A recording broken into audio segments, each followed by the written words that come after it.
यशस्वी प्रधानमंत्री के मन की इच्छा है कि हम और काम करें, अच्छा काम करें, और उनने लगातार काम के प्रति, विकास के प्रति जो दृष्टि दी है, यही कारण है कि कई कई क्षेत्रों में भारत ने दुनिया में अपनी बहुत अच्छी स्थिति बनाई है। इसी काम को आगे बढ़ाने के लिए हमने अपने अभी तक किए गए कामों के साथ साथ प्रदेश सरकार के काम किए गए वो भी, और जनता के आशा आकांक्षा के आधार पर और जनता के साथ नए लाभार्थियों को भी और नई योजनाओं का लाभ मिले, इसलिए विकसित भारत की कल्पना करते हुए जो एक रथ यात्रा की पूरा कल्पना की है। मैंने कल इसके संबंध में 2 बैठकें की है, परसों भी मीटिंग की है माननीय प्रधानमंत्री के उस स्वप्न को साकार करने के लिए कि प्रत्येक वर्ग तक इन सारी योजनाओं का लाभ मिलना चाहिए और शासन की योजनाओं को धरातल पर दिखाई देना चाहिए। एक प्रदेश में वैसे तो सबको मालूम है, सुप्रीम कोर्ट ने गाइडलाइन दी है ध्वनि विस्तारक यंत्रों को लेकर के, तो ध्वनि विस्तारक यंत्रों को तो अपनी तय समय सीमा के अंदर और जो उनकी मर्यादा उसमें उनको अपनी उपयोग करना चाहिए। उस नाते से हम कोशिश करेंगे कि ये, लेकिन कुछ कुछ जिलों में अलग अलग स्थिति भी है, तो एक यूनानिमस सैद्धांतिक रूप से तो हम सहमत हैं, लेकिन अगर ऐसा लगता है कि जहां कोई परमिशन की जरूरत पड़ेगी तो वो परमिशन पे हम जाएंगे। अगर बगैर परमिशन कोई चला, इसको हम पसंद नहीं करेंगे।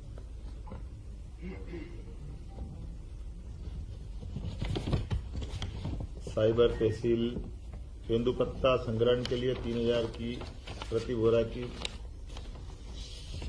जो हमारी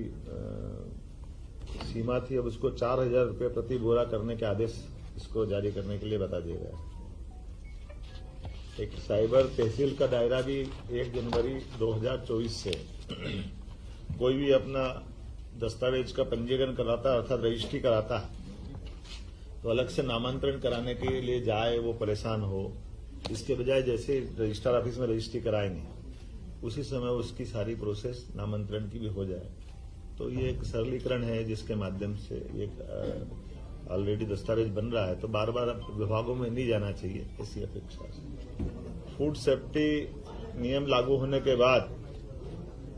खुले में मांस या अंडे की दुकान चलाना, ये भारत सरकार ने भी इसमें दिशा निर्देश जारी किए हुए हैं। इस चीज को कड़ाई से लागू करने के लिए हमने कैबिनेट में इसके संबंध में तैयारी करने के लिए कहा है, और चूंकि इस दिशा में योग्य प्रकार से जन जागरण भी हो जाए और जिनको ये बिजनेस करना उनको उसके दायरे भी बता दिए जाए, कैसे करना है, क्या करना है, उनको भी इन सारी बातों के अवेयरनेस के साथ। लेकिन शासन के स्तर पर हमने निर्णय किया है कि ये चीजों को लेकर के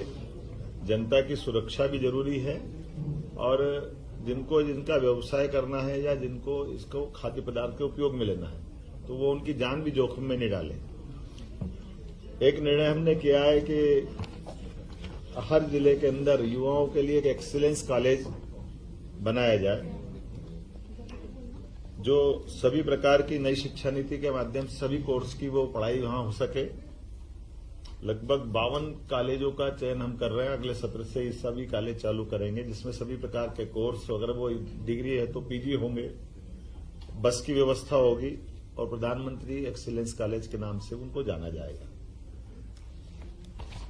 एक निर्णय हमने किया कि ये जो डिग्री, मार्कशीट और ये सब डॉक्यूमेंट्स को अवेयरने के लिए बच्चे परेशान होते हैं, कई बार जाने आने के लिए सारी झंझटें होती है, कई बार नकली लोग बना लेते हैं, तो डीजी लॉकर चालू करा रहे हैं। हमारे सभी प्राइवेट यूनिवर्सिटी, सभी कॉलेजों में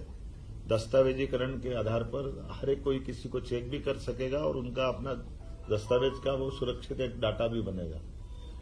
तो सरकारी 16 यूनिवर्सिटी, 52 प्राइवेट यूनिवर्सिटी, सभी में इसको लागू करने के संबंध में आज निर्णय किया। एक आदतन अपराधी जो बार बार अपराध करता और छूट जाते हैं,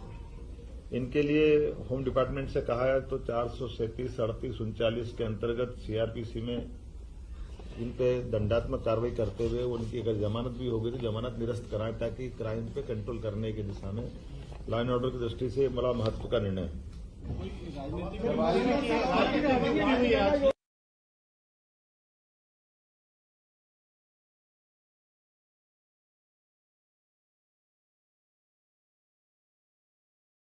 कोई इस सीमा का उल्लंघन करेगा तो उसके लिए कार्रवाई करेंगे। अभी विषय